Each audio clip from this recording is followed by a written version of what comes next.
আগামী 24 ঘন্টার মধ্যেই দেশের দিকে ধেয়ে আসতে চলেছে ভয়ঙ্কর বিপদ। তীব্র কালবৈশাখী ঝড়, ভয়ঙ্কর শিলাবৃষ্টি নিয়ে আবারও দুঃসংবাদ জারি করল বাংলাদেশ আবহাওয়া অধিদপ্তর।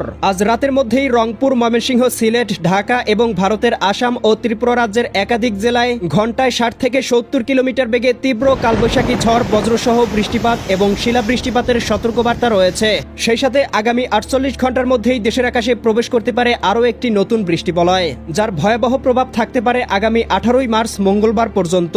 আজ 15 মার্চ রবিবার এবং আগামীকাল 16 মার্চ সোমবার। আজ এবং আগামীকাল আগামী 24 ঘন্টা কোন কোন জেলার আবহাওয়া কেমন থাকতে পারে এ বিষয়ে কি বলছে আজকের আবহাওয়ার রিপোর্টে জানিয়ে দিব বিস্তারিত। সঙ্গেই থাকুন। আপনি কোন জেলা থেকে আবহাওয়ার খবরটি দেখছেন কমেন্ট করে জানিয়ে দিন। প্রতিদিনের আবহাওয়ার আপডেট খবর পেতে চ্যানেলটি সাবস্ক্রাইব করে বেল আইকন অন করে রাখুন।